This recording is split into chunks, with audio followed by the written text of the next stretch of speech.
Go on for. Hello, folks. We're live. It's Sunday. It's Infusion Sunday. We did this last week. I just did it as like a one-time thing because we were waiting for the Super Bowl to start. But then people were saying, "When's the next Sunday Infusion?" So maybe it'll be a semi-normal, regular thing. So I'm being joined by Ron Rio, and but I'm not using Ron Rio. You know about that product.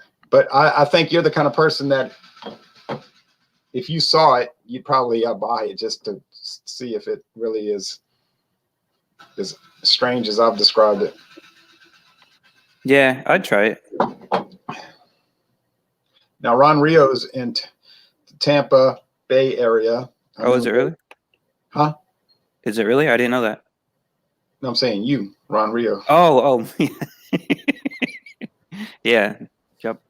You're in the Tampa Bay area, and I'm in Louisiana. So my beer I'm going to use is Coors Banquet. If they start that riding a little more, I'll shut the window and see if it helps. Although it's kind of nice having the air come in. We're warm here right now.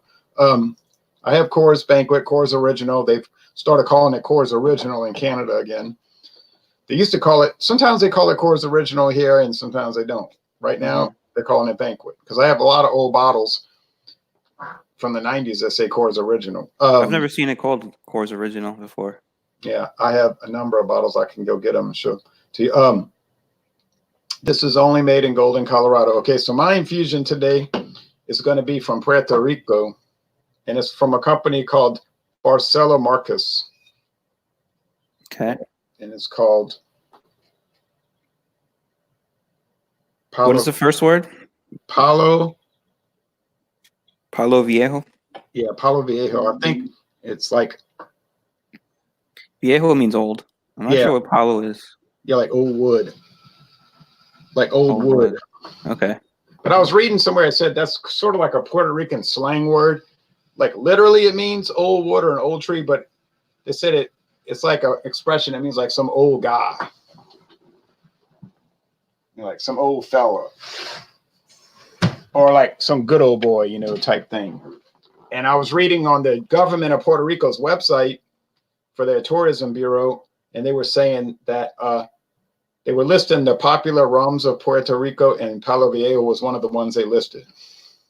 It's not big in the United States at all. I just happened to find it at a liquor store in Baton Rouge, Louisiana, but apparently in Cuba, it's kind of like a common one. Puerto Rico is like a common one that they it's like a common one that they drink because it's sort of, I guess, not real expensive, and it's from San Juan, so that's what I'm going to do. What about How much did you pay for it? I bought this liter bottle, glass, for, look what the comment says. It's my last name for now, sure. It's his alias last name. It was $6.99.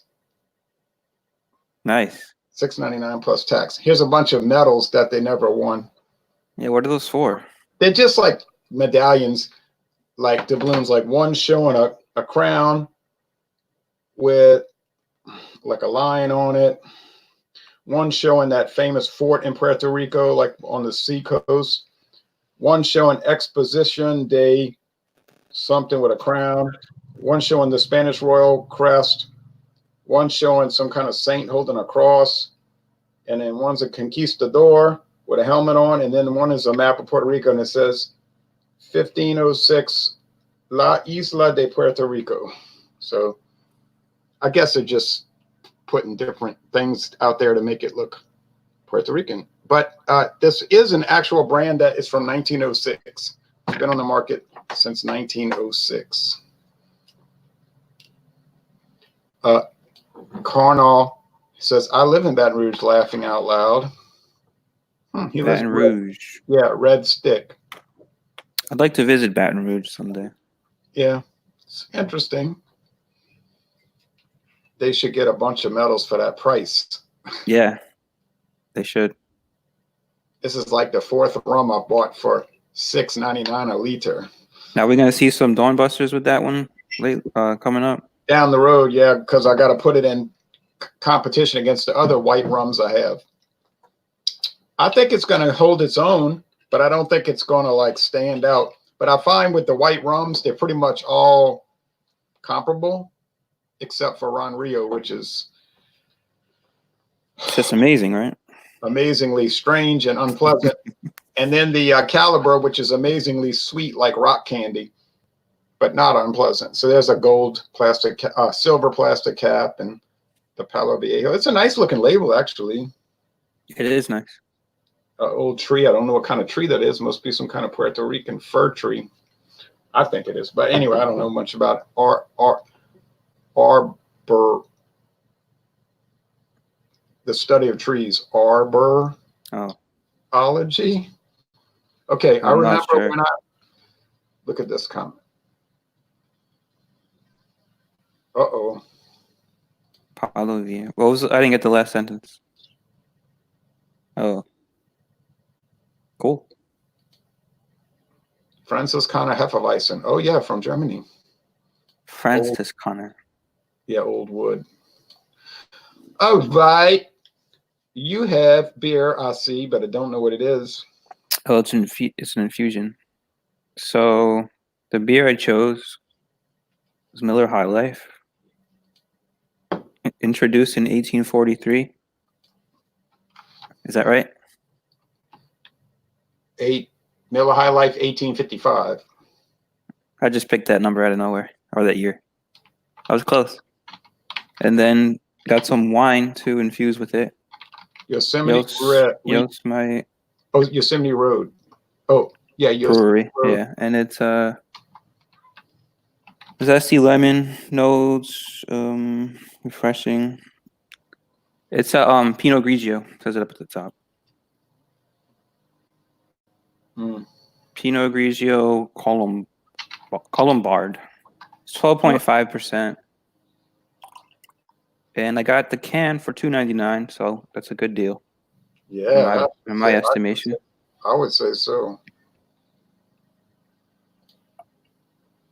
So 1855. Okay, now, but it was rebranded in 1903 to become High Life, just like the Johnny Walker Red Label came out in 1867, but it was rebranded as Red Label in 1909. Well, let's see. You go first, because I'm not picking up any noticeable difference in the nose, I don't think.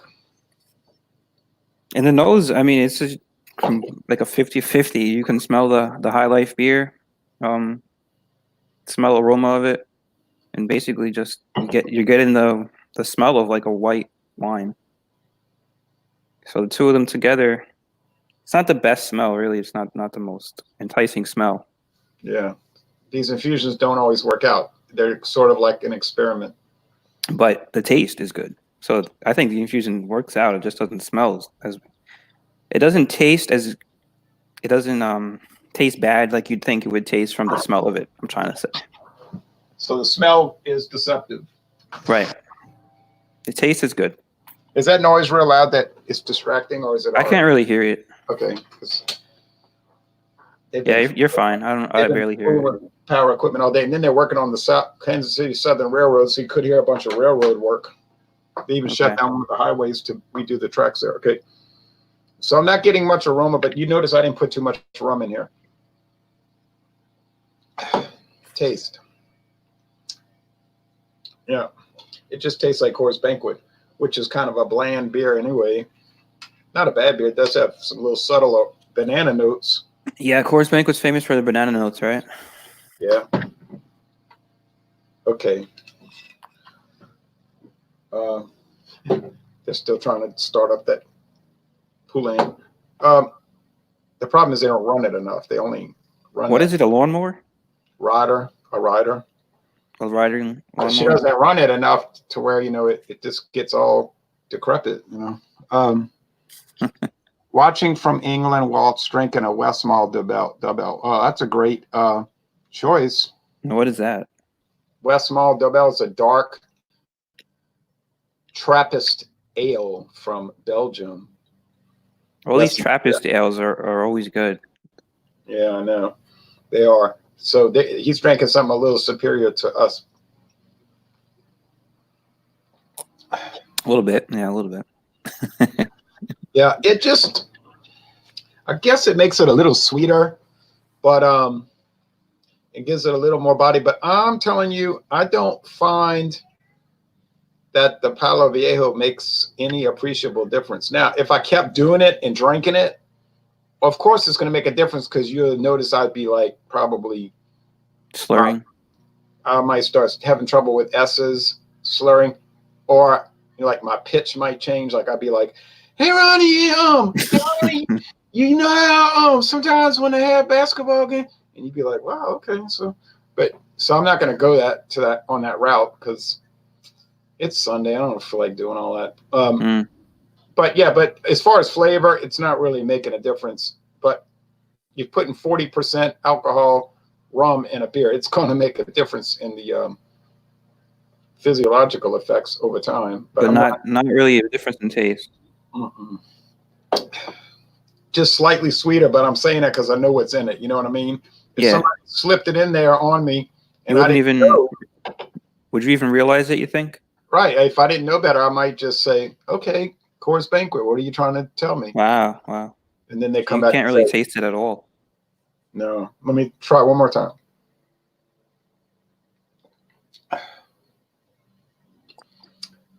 No, I'm not. If I do a second infusion today, like a super infusion Sunday, I think I will use the Grand Legacy blended American whiskey with natural flavors and caramel color added, because that one has sort of unusual flavor. They say the flavorings are added. I don't know what the flavoring is. First one I've tried it, I thought it was just nasty as heck. But when I kept drinking it, I said, okay. It was the same thing with the Clubhouse. I said, I think I know what they're adding to it. It could be plum wine. Plum wine. Plum wine. I mean, I could be totally off, but there's something strange about it. But it does have kind of a decent little flavor. So I think that the Grand Legacy from Sazerac by Walgreens, it's sold through Walgreens stores. Walgreens has their own liquor line. Does it? Walgreens, huh? It's called, no, not Walgreens. I'm sorry, CVS. CVS does? Okay. That's still interesting. Yeah, CVS has their own liquor line called Grand Legacy. What kind of liquor is it? There's Grand Legacy Canadian blended whiskey. There's Grand Legacy gin. There's Grand Legacy Scotch. The American blended. And they sell it in CVS? Yeah. I guess in certain locations. American blended whiskey. I think there's spiced rum. I think there's white rum. Gin, vodka. Trying to think what else. Some like liqueurs, like triple sec and stuff that people make cocktails with. So, but I noticed that all of it's made by Sazerac. They make a lot. I don't think I've seen it at the CVS here. Because Florida doesn't allow grocery stores and drugstores to sell liquor. They sell wine, though. They can sell wine, but not hard liquor. In Louisiana, drugstores sell liquor, if they want to. Is that like one of the only states that's like that? Or else would you be able to do that? Right, watching privateers. That's an interesting question. How many states allow?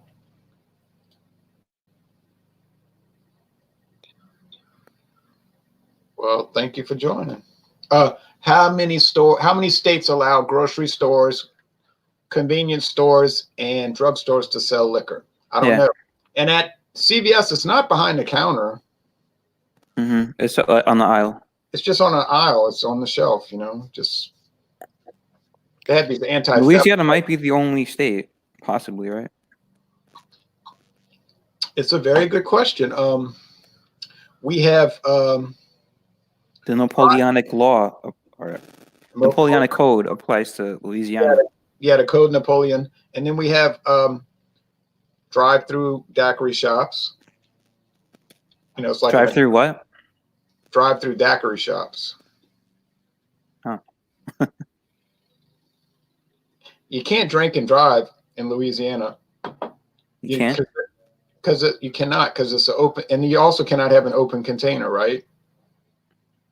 So the drive-through daiquiri shops give you the daiquiri, then they take the straw and pull all the paper off of it except for the top piece. Mm-hmm. And shove it in the daiquiri so it's not an open container because it's got the little piece of paper on top of the straw. Really? Really? That's the case. It used to be illegal to drink and drive in Louisiana until around 2002 or something like that. The federal government put pressure on the state to change it. So Yeah, I think that it was earlier than that in most of the states. It was like the 80s. When the federal government, I think they said that they weren't going to give funding for like certain state highways, agencies. Oh, highways. Okay. Yeah, we get 40-ounce bottles here, Brandon. But not in Florida. Yeah, 40s aren't too popular in Florida. They're not allowed. They're not legal. I think I might have seen here and there a 40. I think they're illegal. They don't want you drinking too much. So, but what would stop a person from buying 2 quarts? Yeah, there's a weird thing about 6-packs too. So instead of selling a 6-pack of 12 ounces, a lot of times they'll sell a 4-pack of 16 ounces. Right. If you went to Florida, you would only see 4-packs that are pint cans. Not That's 6. what this is. Yeah, this is from a 4-pack. It's a 16 ounce. Yeah. It even says on the back of the can, it says 4-pack. 4-pack. So those are the kind of laws that have no purpose, no meaning. They make no sense. From Idaho, anything 16% or higher has to be sold at the state-owned liquor store. See what I'm saying? So some states are extremely restrictive. Louisiana voters do believe in freedom, but Louisiana, when they vote for freedom, usually gets overridden by the empire. So, so that doesn't matter for much, but you do have more liberal laws there. We have open container laws on books. Now, do they enforce the open container laws? Like, how is that? Because I know most places. I don't know. Okay. Because I never drive with an open container to find out. How about like Mardi Gras? Do they get strict during like stuff like that as far as having an open container? Or is it allowed during the parade and that's it? Wait, let me read this. Not legal here in Bama, but drive north right on the line. There is a drive-through liquor store with 40s. Must be in Tennessee. I work at 85 Gateway Center, and okay, that's interesting. All right, now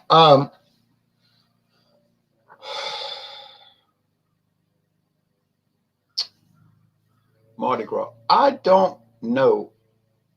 People walk around during Mardi Gras with cans of beer, drinking on the street. It might be technically illegal. But I know in New York they have a lot of times during the parades, whatever the parade is, it'll be legal at the time of the parade to have an open container, but immediately as soon as it ends, you can't.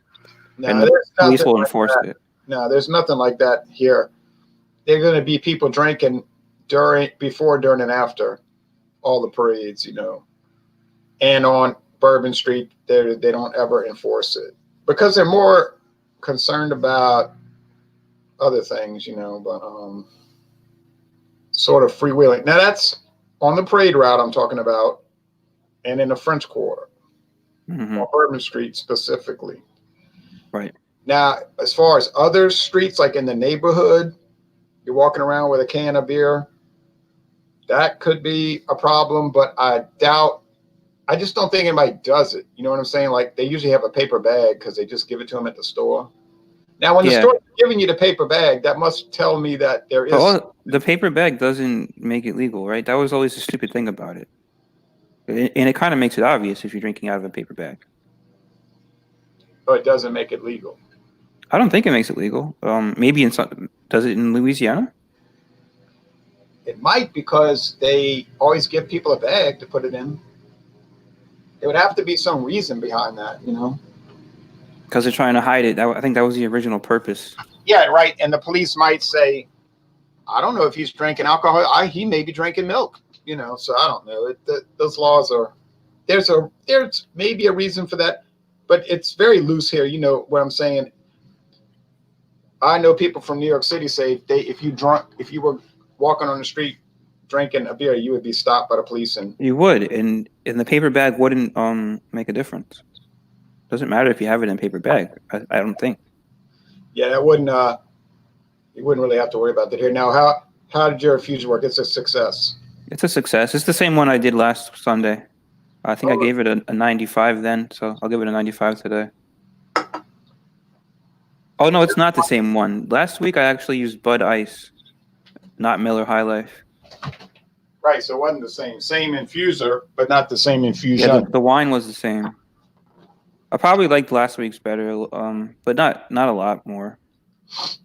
The Bud Ice, I probably preferred to do it with an ice beer. Now, the Bud Ice better? A little bit, but not making a huge difference. Yeah, there are always caveats. Yeah, I don't know.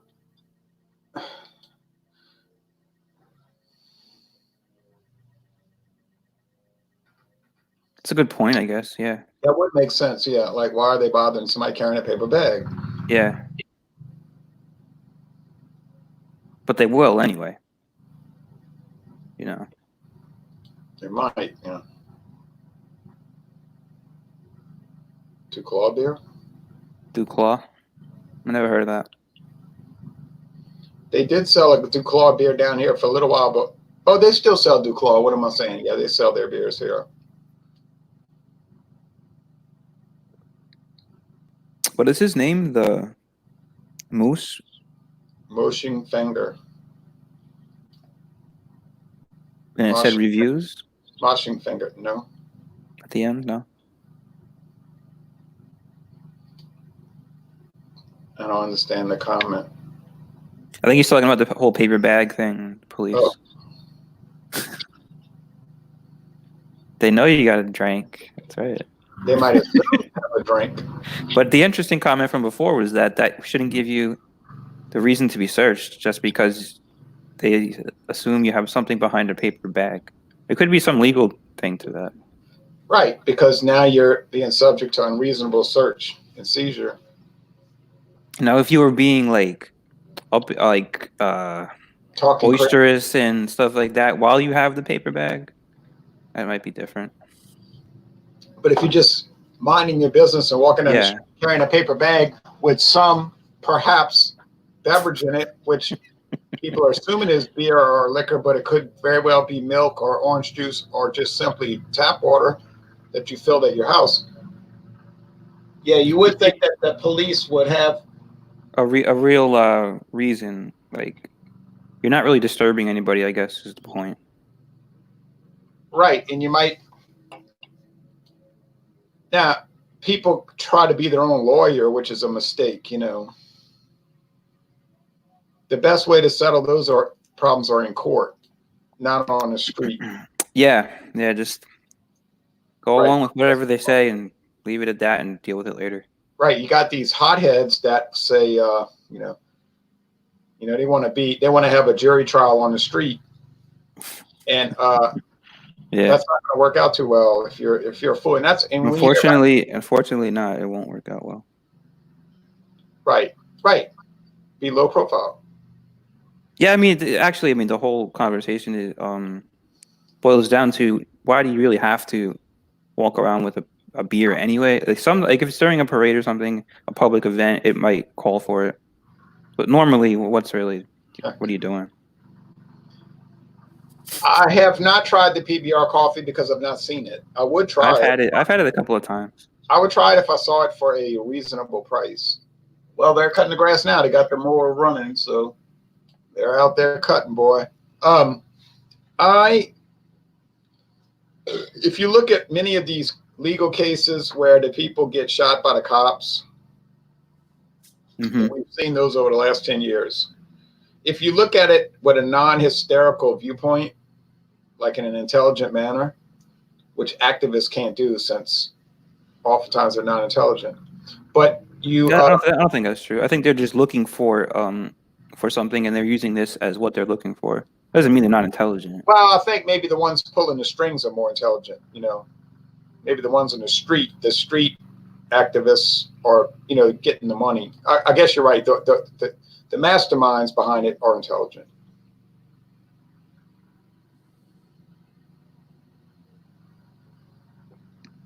Yeah. I would say that I don't understand why a government agent would have to tell you what your rights are. You should go and find out what your rights are. That's a good point, yeah, I guess. Like, But why? it is the law that they're supposed to give you the Miranda rights. Yeah, it's not a law. It's a court ruling. It's not a law? That's just a Supreme Court ruling, the Miranda ruling, which was basically just a court making things up, you know, saying that the police have to read this particular quote to you. Yeah. You know, you have to be, you know, that's what I'm talking about, being an activist and not being smart. Because either you are a conspirator to make a ruling like that, or you are stupid. Because nobody could ever read the U.S. Constitution and determine anywhere in the Constitution that police are required to read certain rights to you. That's insanity. Well, the Constitution doesn't cover police, right? Because police is at the local level. Exactly. So there's no way that could be a constitutional right. No, but or even a constitutional requirement. Yes. But when you have legal precedent from the court ruling, they kind of use that as a law, equivalent to a law, right? Unfortunately, and that's how empires are built. But I don't say that I support that because I can show that it's wrong. Now, of course, there's people are saying I'm trying to watch an infusion video, not a political video. Did they say that? We did an infusion and not much happened, okay? Hey, the infusion worked, actually. Mine did not. I recommend this infusion. If you can get this Chardonnay wine, Pinot Grigio, wine, with this beer, it'll work out. I recommend it. My infusion was not a failure, but it wasn't a great success or even a success like yours because it's just like a neutral result. You know what I'm saying?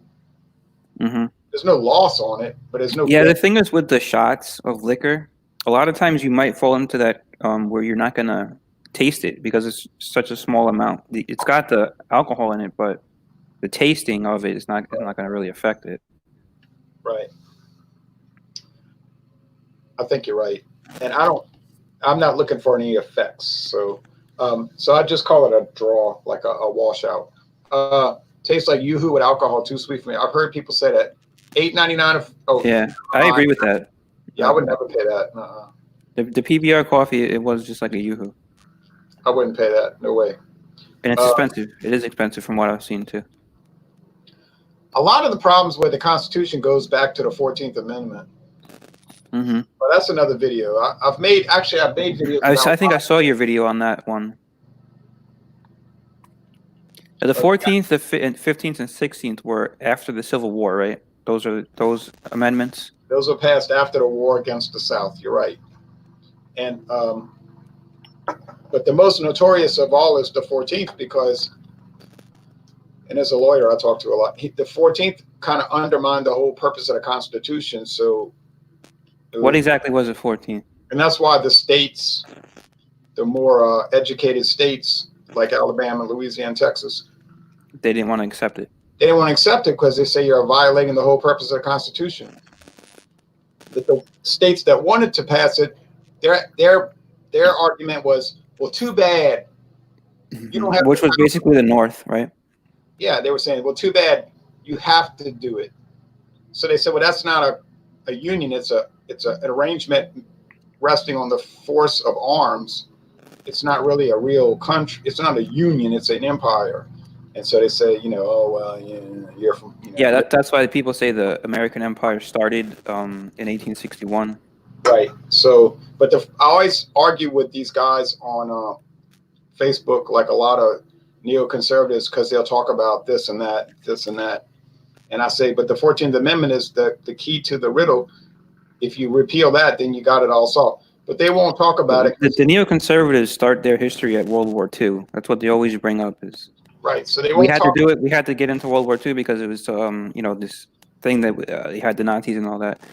When they never look back to this, wouldn't have happened if we didn't get into World War One. Right. They don't bring the history that far back. No, they don't like to take a logical progression because then it invalidates all of their arguments. World War II is a good starting place if you want to start there. Yeah, and another problem is that they don't understand. Like, if I start talking about the 14th Amendment, they don't understand what I'm talking about.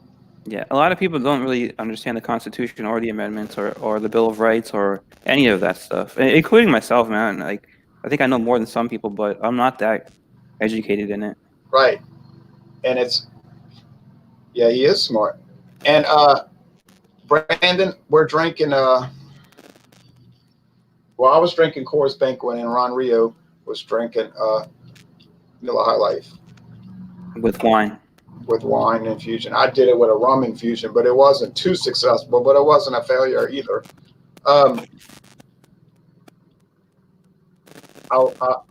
Another argument or another interesting thing to look at is the Bill of Rights, the first 10 amendments to the Constitution, because when you look at the Federalist Papers, which is the arguments written by people saying we should have a constitution, of course, the counter argument was the anti-Federalist Papers. That was all the newspaper articles saying why we should not have the Constitution. And one of the main authors of the anti-Federalist Papers was Thomas Jefferson. But well, also a lot of people who are like Jeffersonian Democrats or Republicans who consider themselves Jeffersonian, not in the modern sense of Republican or Democrat. They were against even passing the Constitution. They wanted to keep the Articles of Confederation, right? Exactly. I have heard that technically prohibition didn't make alcohol illegal. No, that's not true. It made it illegal. Read the document. To transport, sale, and produce alcohol, but not possession. Yeah, I don't think that's true. No, it made it illegal to exist. Which it was an abomination to do that. Imagine them doing that today. I mean, we say that we don't have rights today. Yeah, imagine them pulling something like that. Yeah, that was bad. That was like one of the worst things, Yeah. But if I don't want to get off the topic though, really, but I'll say one more thing, then we'll close it down, and then we'll start. I might start a second infusion at the top of the next hour at 3 or 4 Eastern, because that's what Chris can join. But if you read the Federalist Papers carefully, and I've read them all carefully, they have great. And remember, these are the people saying why we should have a constitution. So the Federalist Papers is all question and answer format. It's a question and answer format. So they were saying, question, what if this scenario occurs? And then they would give an answer, counter argument. So first they would give an argument why they shouldn't have this part of the Constitution. And then John Jay, James Madison, and Alexander Hamilton will come back with counterpoint. Okay. So then one part of it was point. Here's why we should have a Bill of Rights. And then Alexander Hamilton came back with a great counterpoint. He said, no, you don't understand. The Bill of Rights is dangerous because you don't need a Second Amendment. Like, what does the Second Amendment say? The right to bear arms shall not be infringed, right? So that's already saying that you already have the right. So why bring it up again? What Alexander Hamilton was saying, if you pass an amendment saying that the federal government cannot take away your right to bear arms, you're implying that they somehow have that. They can, yeah. That they would be able to. Right. You're implying that they have the right to take away your arms when there's nothing in the Constitution ever delegated that right to them. Right. What Alexander Hamilton said was they don't have any power that was not delegated to them. So why address this power that isn't even there to begin with? Right. So why forbid them from doing something that they can't do anyway? Now you're implying that they have the power, and it's very dangerous. So here comes somebody. Hello.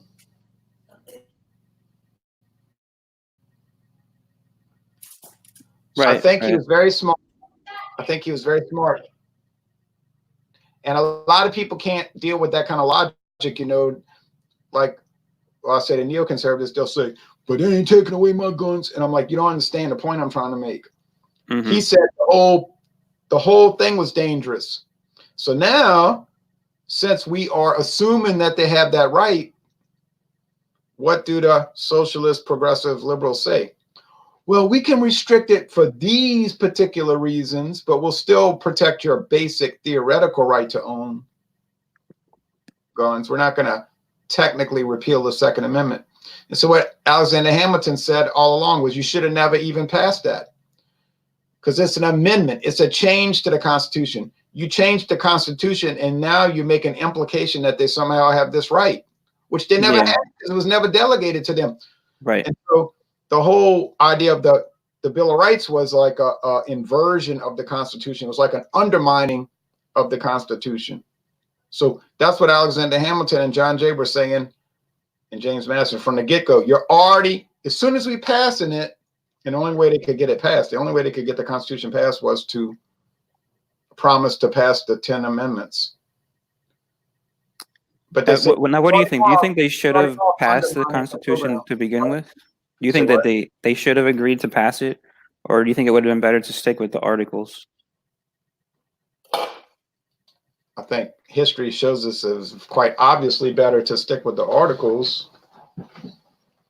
It would be like saying, do you think it was better to get hooked on heroin or never to deal with heroin? I would say don't get hooked on it, you know. Don't even try it. Don't even take it. Don't experiment. But the people who try to stick to the Constitution today are usually the best representatives or senators in the government. You're right. I'll be right back.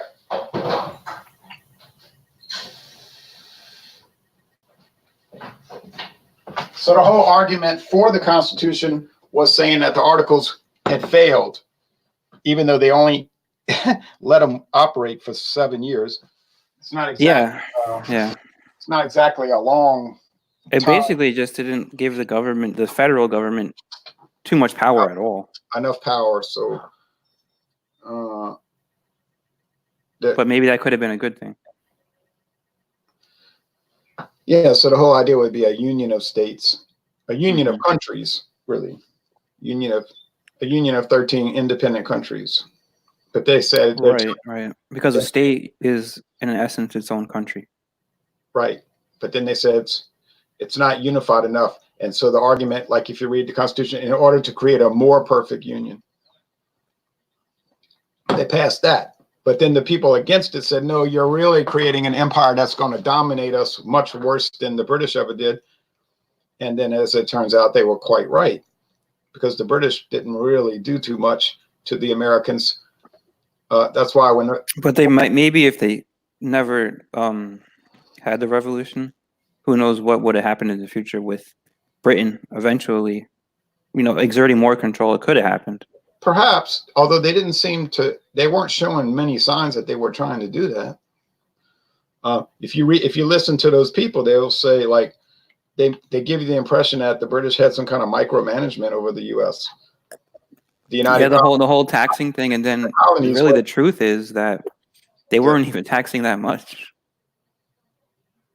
Yeah, it was a 1 penny tax compared to what we have today. Yeah, 1 penny. There was no income tax. There was no income tax. No. The taxes, and there were no regulations, virtually no regulation. And it was just the bottom line, and I don't want to get on to all that, but the bottom line about that revolution is that you had people that wanted to break away from Great Britain, and they were looking for a reason. And when you find a reason, then you tout it. You just search around and say, oh, look at this big crisis. And then most Americans at the time said, I don't even know what you're talking about. Like that was the general attitude. We don't even know what you're talking about. I don't want to hear about some penny. Was it more popular in the North, the revolution? I've heard that theory too. It was instigated in New England, naturally, but right. But people say, yeah, but a penny was worth a lot more back then, right? So now it'd be like $1. $1 is a revolution because of $1, But and you got to pay that $1 every year. Imagine people, they would be like, so, So, but they got what they wanted, so hey, now we got it. Hey, it's great. All right. So we got people over there and across the seas protecting us some kind of way. That's what they say on TV, at least. Okay. Now, but don't say that. Don't mention that.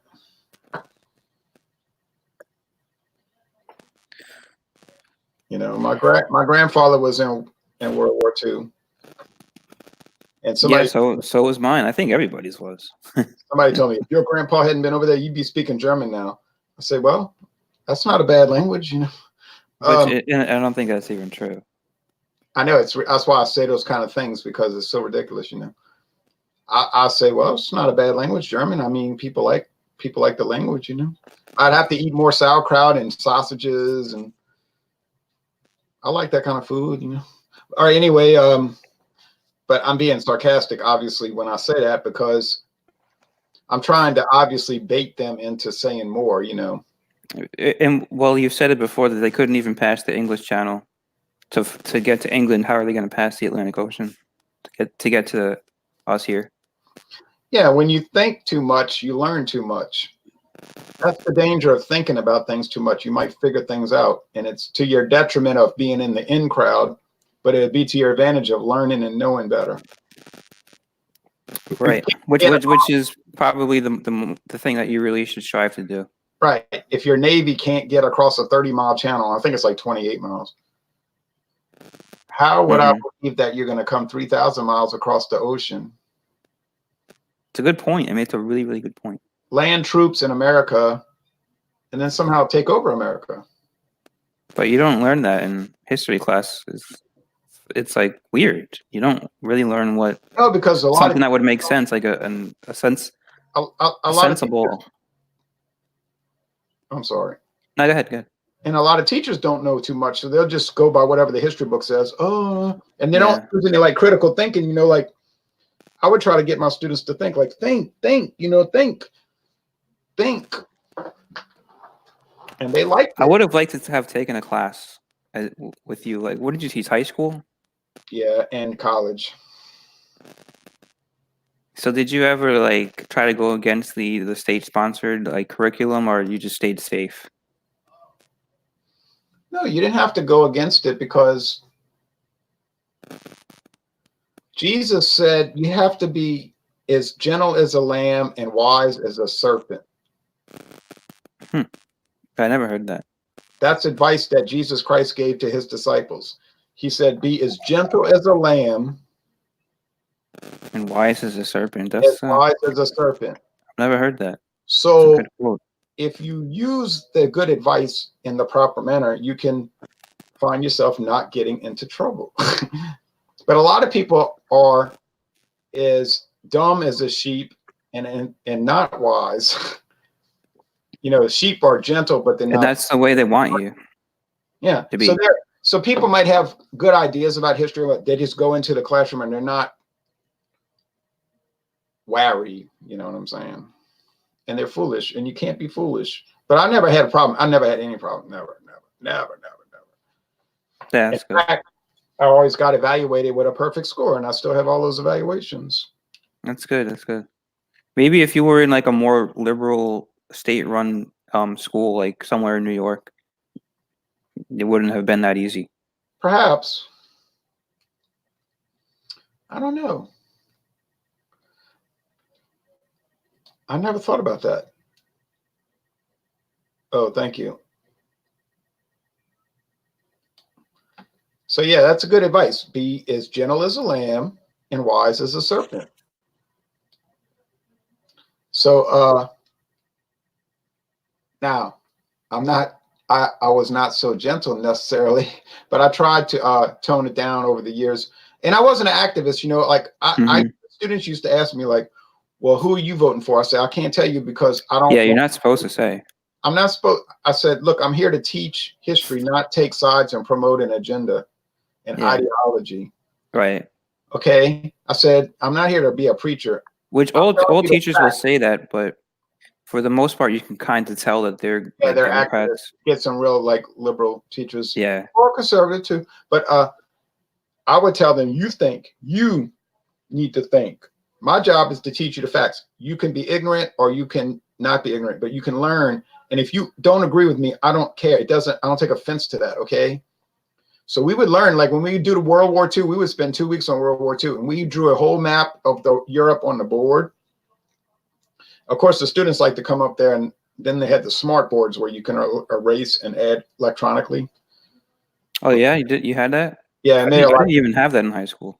Yeah, well, that made it a lot easier. So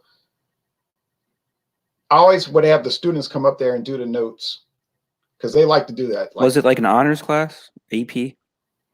not all the time, sometimes. So we would go through World War II step by step. This happened, that happened, this happened. We had to make a timeline. It was very complicated, and they had to draw their own maps. We always had to draw, kids like to draw in color, So you make them think that they're doing It's a color. good way to actually bring geography into it too, is bringing the map. So the students would have to color their maps and add and show the changes each step. And then, of course, they like to compete. So they want to have the prettiest map on the wall, So I would put their map on the wall, and they would say, oh, that's my map. But and then I would get them to make posters about the war. They could make some kind of informational poster about the war. And then they would do that, And so they liked it. So they were prepared when they had to do the state test. When they had to do the state end of course test, they would always kill it, because they knew it. They would tell me at lunchtime, that test was your class. That's right. cool. That's how to feel good if somebody says that. Right. Thank you. And they would tell us, the state of Louisiana would give us a list. Here's the 72 things that students should know that's going to be on that test. So cover those 70. I would make sure I covered those 72 things, and then they would hit it. When people are critical about that, they say that they're teaching you to take a test, and then right after the test, you forget everything that you learned. Well, maybe, but you probably retain more than you think than you do. You retain more than you realize you're retaining. So I would just say, here's what they have to know. Here we are, and let's get to where we're at the end, where we covered everything they have to know. Mm-hmm. It's not that difficult when you think about it. No. And and people have all these conspiracy theories, like, oh, this is bad. It's bad for the students. And I say, have you ever read those guidelines? Oh, so you don't think it's bad then? No, because read the guidelines. Students should be able to look at a map of the world and identify important countries. Well, it's funny. The thing with that is that whenever there's like a war in like this obscure country in the Middle East or in Asia, people will a lot of times say the average American citizen can't point it out on the map, which a lot of times is true, right? Right. So teaching more geography, I guess, is it's a good thing to know where things are on maps. Not necessarily that we have to be there in a war. Right. And in my geography class, we had to do a map of the entire world by units. So they would have to do a map of South America, North America, Europe, Asia, Africa. And they pretty much those students knew a lot of countries, and I used to tell those students, I kind of pump them up, you use people's own self-importance and ego, right? Yeah. I would tell them, I'll tell y'all one thing. I'll put y'all up against any of these other classes. Y'all will blow them up. And they would be like, yeah. It's like, whether that was true or not, whether that was true. But I would tell them, I say, if they think they know more, I say, tell them, bring it on. It's like pumping up the football team. Right. So they would be like, yeah, and then one kid, she quit the class. She's like, I'm getting out of this class, too much work. I said, okay. So she went to the council and they put her in a different geography class. So I'd assume that would be like an AP class. I didn't always teach that. I taught honors, and sometimes, we actually taught college classes on the campus. Yeah, that's what AP classes are, right? You get college credit for it. Yeah, they call it early start. It was like you were taking freshman history in 11th grade or whatever. All right. So they will earn credit. So, but one girl said, it's too hard. I said, okay. Then a month later, she came back. I said, well, what are you doing coming back? She said, oh, no, I couldn't do it. I couldn't stay in that class with that ABC work. Yeah. So she was too smart for it. So she wanted to get out of my class. It was too much work. But a month later, she said, I couldn't deal with that ABC work. I said, right. Got it. So it's like you don't want to work too hard, but you also don't want to be like dumbed down to that level either. I said, you couldn't I said, you couldn't stay eating that baby food, huh? You had to eat big people food. Said, right. That's fine.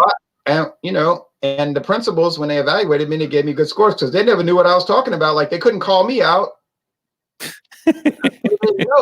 You know what I'm saying? Like one lady came in like all militant, after the school had bad scores. Oh, really?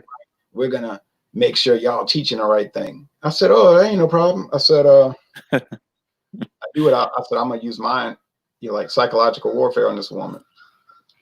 She said, can you show me what you're doing that's going along with these scores? I said, sure. I said, you got a lot of time? So I just started going through everything that we did, maps, charts. And I started talking about the British presence in Central America and talk about South American history, going on and on. I was just going on and on. And she was looking at me like, I said, you know what I mean? You know what I'm talking about? Well, she had no idea what I was talking about. So after like 45 minutes, she's like, well, I can see that you kind of covering it. So I'm going to go on now. I said, oh, no, I thought you wanted to. You overwhelmed her. Right. So I thought you wanted to spend all day. She was hot to get out of there.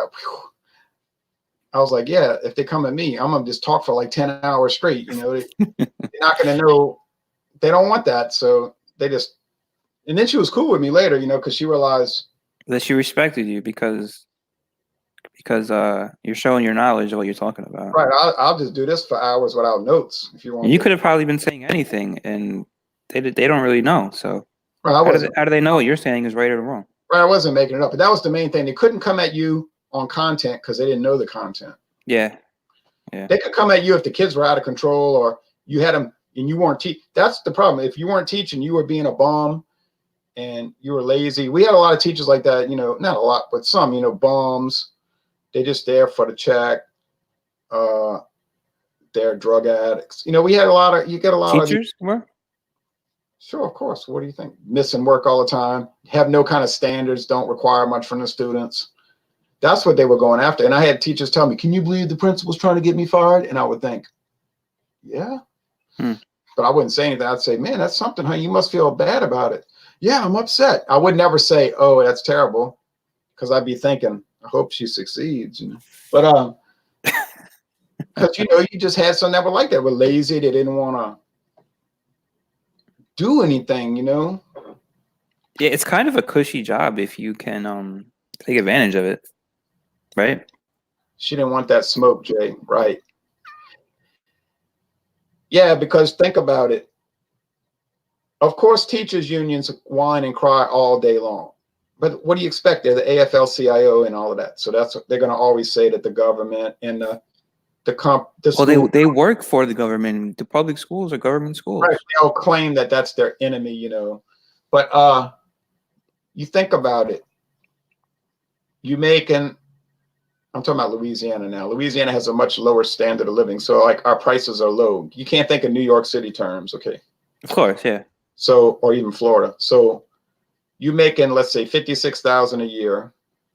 Well, let's say 66,000 a year. Okay, so you're making $65,000 a year. Plus good benefits. You pay $15 a month for health insurance with Blue Cross.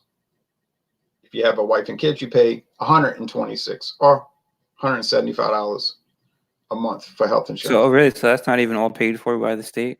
I would have thought it would be. If you're single, it's about $15 a month. The health insurance is not paid for. If you have a one person added on, may be $115, and then a wife and if it's a whole family, still, if you try to get health insurance, yeah, whole family, it's not a bad deal. No. So then you work, you get to work at 7, you get off of work at 2:30, 2:20. You always catch happy hour. I heard actually happy hour was made for teachers. Yeah, you never work on weekends. You never work on any holidays, and you get 10 weeks off in the summer. And then also you can work extra, like you can do like summer school if you want to make extra money. I did summer school. If you have to work extra, you get paid. And you get retirement. Like I retired after 22 and a half years. I get a check every month. I'm not saying that's a good deal for the taxpayers. So they complain all the time, but and I'm not saying the conditions are good, because we have a lot of problems in public education that go back 66 years. You know, it's been going on for 66 years. So I'm not saying it's good. So what year are you saying? 1954. Oh, okay. So Brown. Yeah, so you got problems going back a long time, and it shouldn't be like that. I understand that. And people ask me why you retired. I say main reason, my throat was hurting all the time from talking so much. Because you got to talk if you teach history, you got to, you know. Yeah. And you get tired of the politics of it. And it's like working in a prison. So the school system are run like a prison system. So I don't like being the school, like a public high school is really a prison for teenagers. Right. So I didn't like the whole idea of prison environment. I see that's a lot of problems in the world in America today, because we kind of inculcate this prison mentality. So I thought it was very bad, and I wanted to be more in a liberal arts situation. So, but that whole idea of liberal arts approach was, like I say, violated 66 years ago. So let's see. And we're going to get off of this. We're going to come back in a minute. What are you doing at 4 o'clock? You doing Eastern?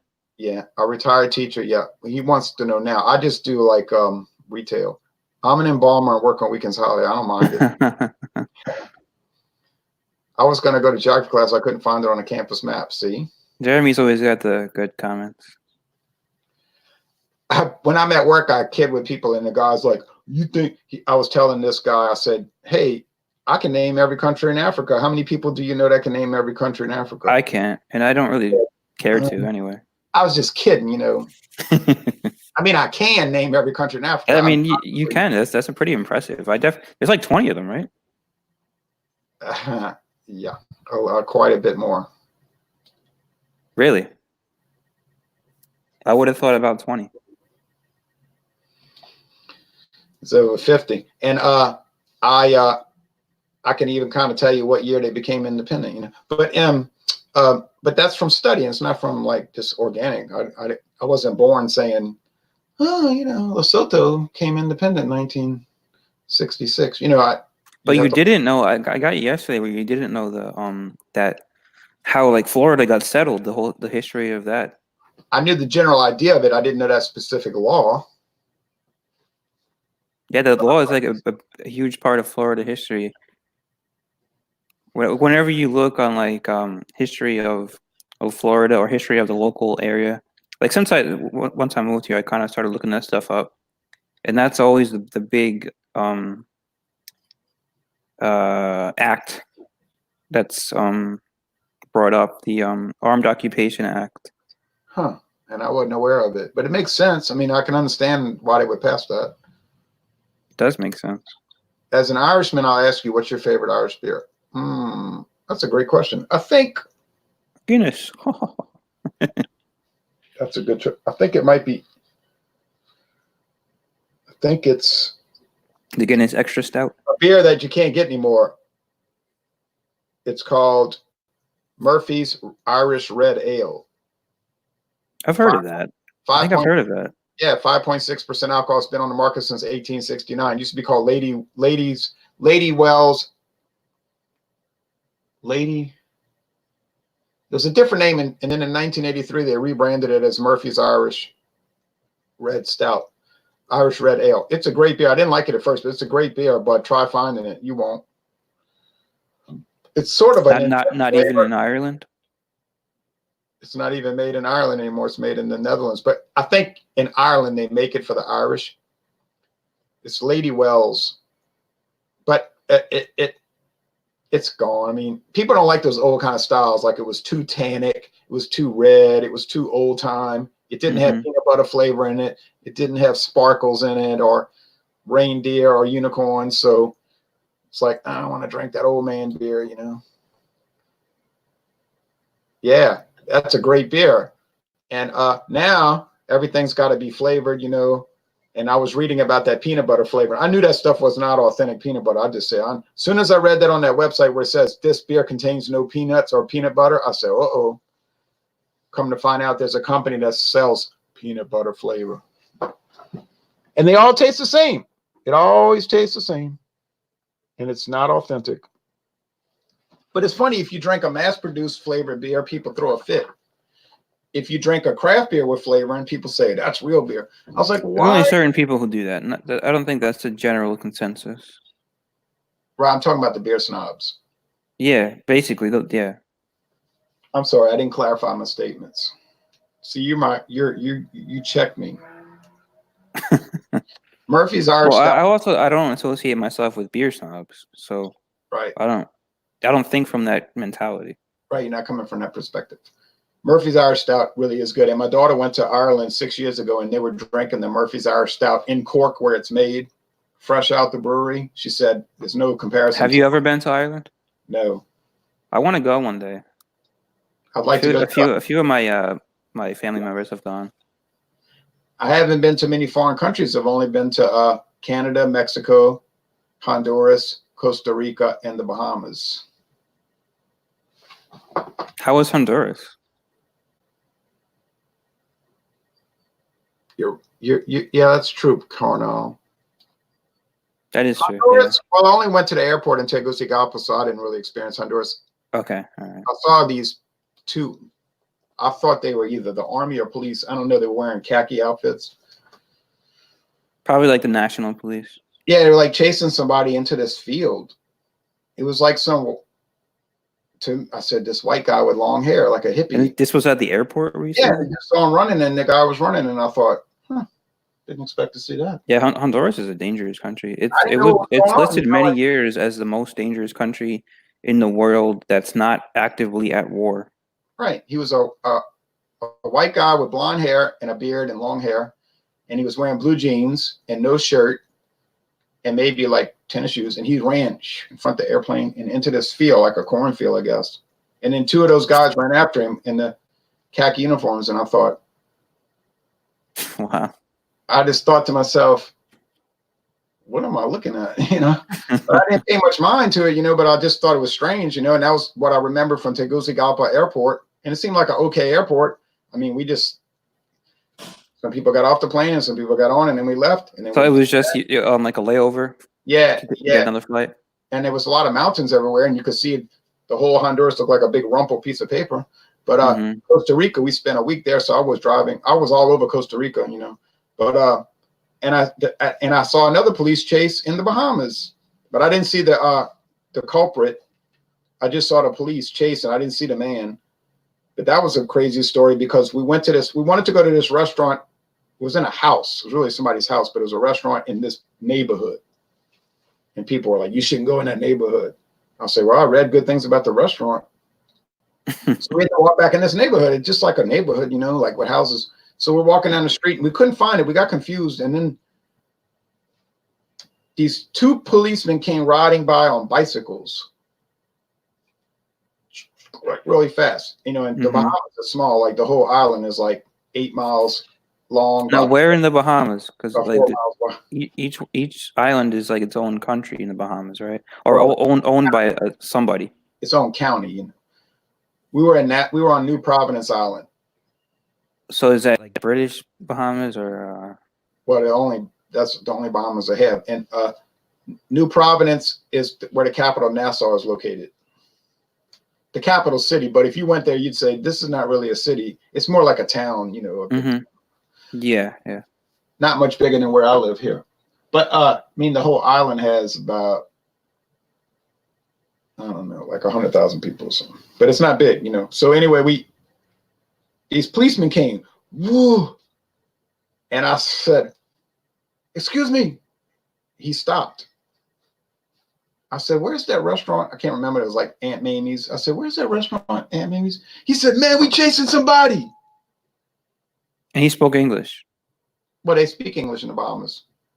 Okay. It was a British territory until 1973. It's still a Commonwealth country. So he tells me, "We chasing somebody." I said, "I'm sorry." And then he says, "You got to go but 2 blocks there, and then it's on the left."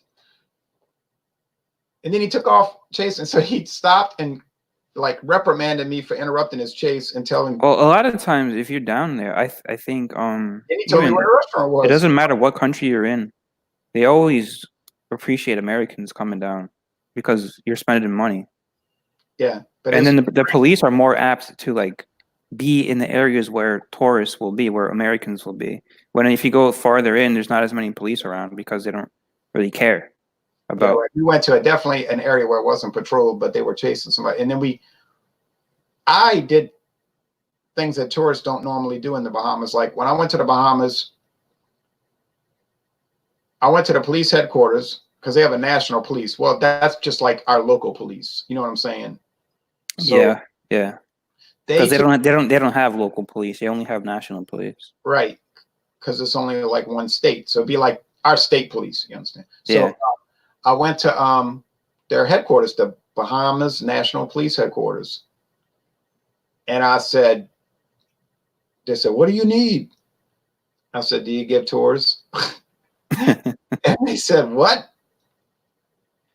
And so then this lady came up. She said, "I'll give you a tour." I said, "Okay." A tour of what? What were you looking for? Of their police headquarters. Okay. So this lady in a skirt, you know, like a police skirt and a police woman's outfit, she said, "Okay, let me show you." And she was showing me around. "Over here is where we investigate whatever, you know." And then it was like about 25 or 30 minutes. Took me around on a tour. It's like, I'm sure no tourists go to Bahamas. I asked to take a tour. I wouldn't. I wouldn't. So she took me all around and was showing me things. And why do you want to see the police headquarters? Why would you want a tour of that? I just thought it would be interesting. So, yeah, I did go willingly, Jeremy. So then they were like scratching their head, like, why would somebody want to do this? So then at the end of the tour, she said, "Well, thank you for coming on the tour." And then she gave me a book called The History of the Bahamas Police Force. Wow. Which I'm sure nobody ever reads, but she gave it to me and I brought it home. Did you read it? I read the whole book. Then I went to the parliament. Was it like a propagandist kind of book, like where they're just like giving praise to the police force, or was it like a real thing? No, it was just like straightforward, just like, you know, when the Bahamas was founded, they didn't have any kind of law enforcement, and so these people had a committee meeting and they decided we needed police, and it was just like basically this is what happened. Then I'd rather be at the beach, man, than doing that stuff. If I'm gonna be in the Bahamas. Yeah, I'm not a normal tourist. So then I did go to the beach, but then we went to I went to the parliament and I said, "Can I go to the Senate?" They said, "No, the Senate is not in session anyway. Mm-hmm. It's not in session. They're not meeting." I said, "Oh." They said, "But you can go to the House of Representatives. They're talking right now. They're having a session, whatever." I said, "Oh yeah." He said, "You can't go in there with short pants on though." No. I said, "Well, could I wear my khaki long pants that I had brought?" "Oh yeah," because I had a collar shirt. So I went back to the hotel and I changed and I came back because we were close to the whole city center and the Capitol. So we tried to go to the government house, which is up on a big hill. It's a huge palace, kind of like the White House for the Bahamas, where their governor general lives, who represents Queen Elizabeth. Okay. And this guy jumps out of a booth with a machine gun. Really? You know, not a machine gun, but a semi-automatic, the M16. "Where are you going?" I said, "We're going to look at this house." He said, "Nobody's allowed in there." But who were you with at the time? A friend of mine, Paul, who used to do beer hangouts with us, but he can't too much anymore. So I said, "Well, I was just going to look around." He said, "No, it's not open to tourists." I said, "Okay." So we could see it, you know, the flags and all, but they were supposed to have the changing of the guard, but then the band, they were in a dispute with the government over something. I don't know. So they said, "Changing of the guard is canceled because there's a dispute." Okay. The changing of the guard is, what does that mean? Well, there's guards that guard the palace called government house. And then, well, they have to get relieved with the other guard. So that's the guys who hold a gun and they're like a statue, they can't move. Yeah, like in Canada, like in England, they wear the red jacket and the bearskin cap. So what, every like change of shift, they have the changing of the guard? So in England and in England and Canada, they wear the red coat Mm-hmm. and a bearskin cap. It's a tall hat made out of bearskin. And when they change shift, they have a ceremony. In Canada, they march with bagpipes. So is this done in every like Commonwealth part of the English Empire? Apparently, because when I went to Canada, I watched it like 5 different times, and then when I went to the Bahamas, they didn't have it because there was some kind of trouble going on. And then, of course, in England, they have something similar in the U.S., right? At the National Cemetery in Arlington, they have the changing of the guard. And the guys who are the guards, it's usually Marines. Like they can't move. They gotta be like statues. But in Canada and in the Bahamas, they are actually guards. You know what I'm saying? It's a ceremony, but it's not like fake because they're really guarding it. And I found that out when a guy jumped out and put a gun in my face. So, yeah, I wouldn't have thought it would be fake. I'm sure that they're doing something. Yeah, it's ceremonial, but they have weapons that are loaded. So but anyway, I went to the Parliament. I'll be back in 1 sec. Okay. And then we're gonna do the second infusion.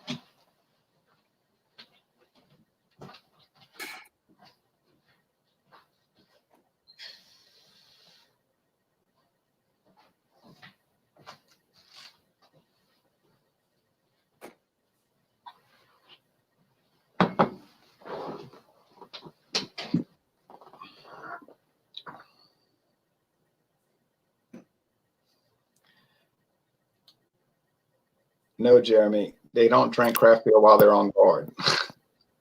After work, I'm sure they do, because we saw a lot of people drinking a lot. We saw many people drinking heavily in the Bahamas, and they have great seafood down there. But I went to the Parliament, and they were having a debate. And it's just like in England. They got one side they're on benches, on the other side they're on these upholstery. Is it really loud, like in English? And they're yelling at each other. Yeah. So the English system is a lot different than the American system, where here they don't yell at each other. They're not like face to face. It's more you just say your speech and nobody interrupts it.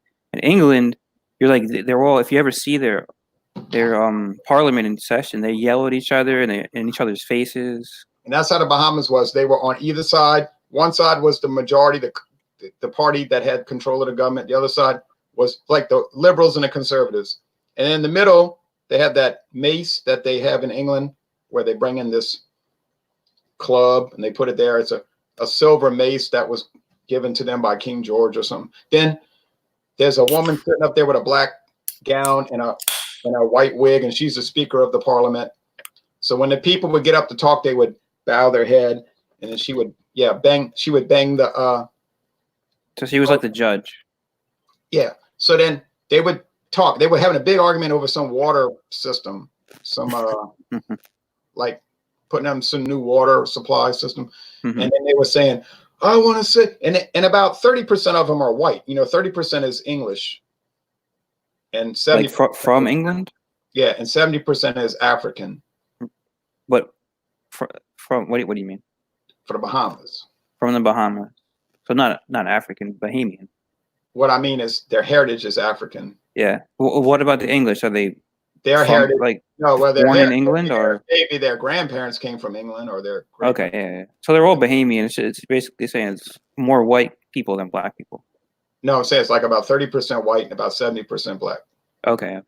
So they, people get the impression it's all black, but it isn't. So then they were arguing, and then when they would say, we have to do this like we did 20 years ago, they say, oh. Yeah. That's what they do in England. It's like so like loud and crazy. Yeah, and then when the person would make the speech, they say, oh no. And then on the back wall they had a picture of Queen Elizabeth and her husband, and said, oh, this is like England, little England. So then I went to the Supreme Court. They said you can go to the Supreme Court, and they were having a trial, actually a murder trial. Only time in my life I ever been to a murder trial. Hopefully the last time. But their Supreme Court isn't really a Supreme Court. It's like our district court here. Yeah. Their Supreme Court is actually in London. So they don't actually have what we would call a Supreme Court in the Bahamas. They just have a regular court like we have. And then is what we would have here if they never had the American Revolution. Well, what I'm saying is that country's so small that their Supreme Court is like a district court we would have, like a county court. You know, if you got Because the county is the size of the country, of the nation. right, yeah. So then they have what a special court in England for Jamaica, the Bahamas, and some of the other Caribbean countries, and that's where their Supreme Court is. So their cases are actually appealed to England on certain occasions. That it used to be the case in Australia until about 15 years ago. That was like the last case. They changed the law in Australia because people didn't like the idea of their trials getting appealed to England. They said, I thought we were a free country. Why were our trials going to England? Well, they're not really their own country, right? That's the whole point. They are. They are. That's The Bahamas are? why Australia changed. That's why they changed the law. Or Australia is its own country. Yeah, because Australia used to have cases appealed to England. Canada and Australia are kind of, they're within the Commonwealth of England, but they're considered their own countries. Exactly. Which is pretty confusing. It's kind of like if a child grew up, but now they're like 57 years old and they live on their own. They're still part of the family, but their parents can't really tell them what to do because like they're 57 years old and they live on their own. You know what I'm saying? I don't really get it, to tell you the truth. Like they're not part of the British Empire, but they're still part of the Commonwealth of the lands of Britain. They're part of the family of nations. You know what I'm saying? It's the same parent and all the kids. You know what but I mean? the Queen doesn't control them, though. They still have the Queen,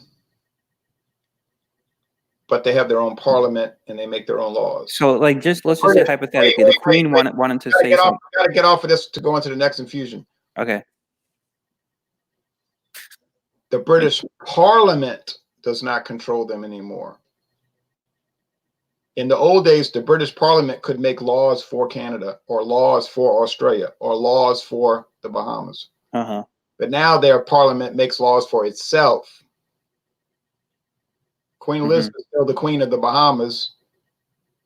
But it's just like in like imagery, not in essence. Well, because she has a governor general that represents her in the Bahamas. So that's the leader of the Bahamas, the governor general, who's usually the Bahamas. They'll say the Queen appointed this governor general, but it's really the Bahamas saying, this is the guy we want. And the Queen is seen mostly just as an image, but if she really wanted to exert her power, could she? If she decided to do something? They don't do that too much because it causes trouble. But I know they don't do it, but could she, theoretically? Could do it and has done it. But if you read the British Empire, if you read the British monarchy website, her day that she deals with those other countries is on Tuesday. It's called Commonwealth Realm Day, where she spends all day dealing with the Bahamas, Jamaica, Australia, New Zealand, Canada, and she'll like just spend all day going through paperwork, maybe calling the Governor General of Canada saying, what is this situation y'all were telling me about, that they had this bridge problem? And they might say, yeah, they didn't want to fund the bridge, but then they said that they had money to fund that hospital. And I'm sure it's a bunch of boring going through paper. Yeah, it's all for show. But my only question was, like, besides the show part of it. No, but that's all done in private. That's not show because it's all done in private. Oh, okay. You know, no one would want to sit here. No, who would want to watch Queen Elizabeth going through paperwork for 10 hours on Tuesday and then say, okay, now, then they come up to her and say, with a portfolio, here's the Australians thing that they were talking about last week. And they say, turn, if you look. Well, a lot of times they do this stuff, like they televise it. Yeah. Like the parliament is like boring and the Congress is boring, but it's on C-SPAN. But I got all this information from her own website, and they say she goes through each country and she doesn't rule like you're thinking, like you tell them that bridge better damn well be built. I know she doesn't do it, but I'm just asking, can she theoretically, like they used to do, say hundreds of years ago? Theoretically, yeah. So she hasn't lost her power. She just doesn't use it anymore. Right. In practice, she would maybe give advice. Mm-hmm. Say like, what if they delayed building the bridge until next year, and then because I got this man, he could talk to y'all. I could send him over there, and he's real good at getting these funding things done. They say, Right. oh yeah, now that's not an order. She's saying, what about that? That's a suggestion. But it could be in order. It's advice. But it could be in order if taken to that level. Right. Like they say on her website, she advises and warns, but doesn't order. Warn. Or control. Like she might warn one of the leaders. I don't think that's a good idea. I would be really hesitant to do that. They might say, you know what? I think I'll delay that for now. All right. Well, people say, I don't want to hear all this government talk, and I can understand that. So yeah, we're really getting into the weeds here. The weeds, but the weeds are fun. All right. So folks, enough of that. We did do infusions theoretically. We did do them. But we're talking about theoretics. But we're going to come back on, and I think we're going to have some more people join us for part 2. I'm going to do the American blended whiskey in the Coors Extra Gold, and I think it's going to add more character. Do you have any more infusion issues or items? I have I got 2 of these cans, so I'll do another one. You're going to do a different beer? Is that all right? It's fine, but are you going to do a different beer? No. Oh, I don't have a different beer. I don't know if that's all right, but anyway, we'll see you in a little bit, y'all.